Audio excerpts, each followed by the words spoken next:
Salut tout le monde et bienvenue dans ce nouveau numéro de Ça parle manga et aujourd'hui on attaque Red Skin.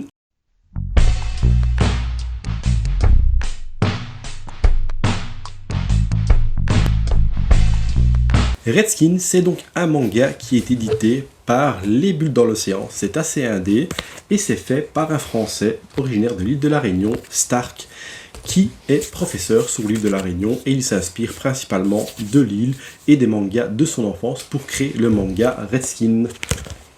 Donc Red Skin, de quoi est-ce que ça parle? Nous sommes sur le continent de Assalea, je lis pour pas faire de faute, et nous suivons le jeune Agato, qui est un jeune Redskin. Les Redskins sont des chasseurs, des pêcheurs, dompteurs d'animaux. Les animaux là-bas vivent en masse sur ce continent-là et sont des fois monstrueux par leur forme, leur puissance, donc ce sont par exemple il y a un gorille géant, donc au début il va pour chasser un gorille géant. Le gorille, quand je dis géant, c'est King Kong quoi, c'est vraiment... c'est pas du petit gorille quoi, c'est du King Kong quoi. Et il faut savoir que dans ce monde-là, il y a des milliers d'années, il y avait un continent, un continent qui avait émergé, où un peuple vivait en symbiose avec les animaux et avait des pouvoirs, et savait même les contrôler. Mais 13 ans avant le début de notre histoire, un grand châtiment a eu lieu, et le peuple a entièrement disparu, ou presque. Et donc voilà le plot de départ un peu pour vous positionner ce monde-là. Et donc nous allons suivre Agato, qui est un jeune Redskin, et qui n'arrête pas de dire qu'il est le seul vrai Redskin comparé aux autres, et qui n'est vraiment pas content, parce que quand il arrive donc à la recherche plutôt du gorille, il remarque que d'autres personnes qui se font appeler Redskin le précèdent, et font un véritable carnage. Hop, comme on le voit, ils tuent sans se préoccuper des autres, sans se préoccuper des animaux, juste pour trouver le gorille. Il tue à tout va et lui ça le vénère vraiment très très fort, donc il va aller les confronter et c'est là qu'on va en apprendre plus sur notre jeune héros. Je ne vous en dis pas plus, que vous le découvriez vous-même en lisant ce tome, mais voilà le plot de base. Après évidemment c'est un shonen, donc notre jeune Agato est hyper balèze, c'est pas le clodo, comme dans tout shonen le personnage au début est plus puissant, maintenant ça fait la joie de chaque shonen, c'est normal. Maintenant qu'on a fait un point sur l'histoire, on va passer au dessin et à mes impressions. Le dessin, franchement, j'ai vraiment bien aimé. Je le trouve super dynamique. Il y a de très très belles pages, beaucoup de détails. C'est vraiment très très prenant, très agréable à lire. D'ailleurs, l'histoire en elle-même se lit assez facilement. J'avais un peu quelques appréhensions au début quand j'avais lu le pitch, etc. Je me suis dit, ça a l'air assez complexe, mais pas du tout. C'est vraiment très prenant et rien qu'au début, donc les étapes, ça arrive petit à petit. On découvre les personnages au fur et à mesure.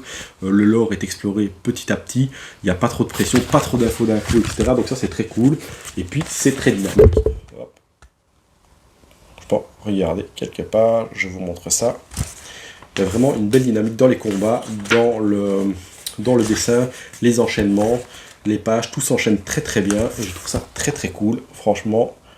Et là, on n'est que sur le tome 1. Je n'ai lu que le tome 1, donc je ne peux pas vous dire si ça s'améliore par la suite, mais je suppose que ça va aller que en s'améliorant.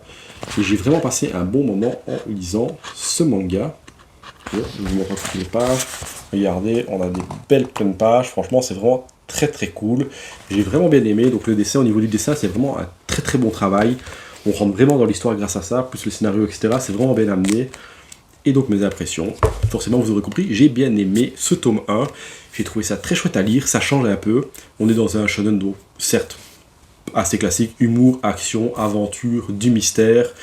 Pas trop non plus, on a des réponses donc, qui viennent assez rapidement, d'autres qui se posent, donc qui donnent envie de lire la suite. C'est vraiment très très chouette, on passe un bon moment. Maintenant le défaut c'est que j'attends le tome 2 et 3, mais que le 4 n'est pas encore sorti. C'est assez lent à sortir, malheureusement. Donc ça c'est le petit défaut on va dire. Mais sinon franchement, très très bon manga. Je ne sais pas, est-ce que vous avez déjà lu Red Skin, vous connaissez ou quoi? Dites-moi en commentaire si vous connaissez. Il n'y a pas énormément de mangas français. C'est vrai qu'il y en a beaucoup, il y en a certains qui m'ont pas trop chauffé. Radiant en top que j'ai vraiment bien aimé. Red Skin, vraiment chouette aussi. Et sinon en manga français, franchement, il y a Fire Punch, mais non c'est pas Fire Punch, c'est... j'ai oublié, c'est assez récent, ça vient de sortir, le tome 2 vient de sortir, mais j'avais fureté le 1, ça m'avait pas trop chauffé. Et sinon il y a... mais c'est pas français, c'est pas un manga français, mais c'est un manga européen aussi. Flair, j'avais vraiment bien aimé, ça c'était vraiment très cool. Il y a une suite, il y a Flair Levium qui est sorti, mais j'ai lu seulement en Flair, c'était vraiment cool.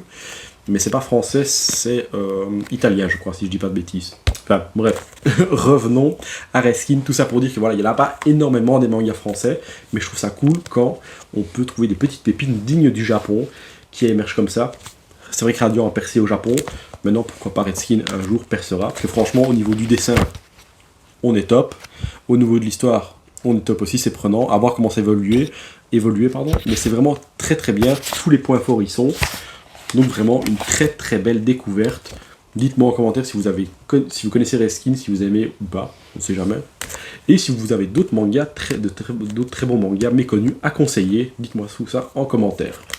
Voilà, j'espère que la découverte vous aura plu, que je vous aurai donné envie de le lire. Je n'en ai pas trop dit, c'est voulu, parce que pour que vous ayez le plaisir, comme moi, de découvrir le manga, si je vous en ai donné envie.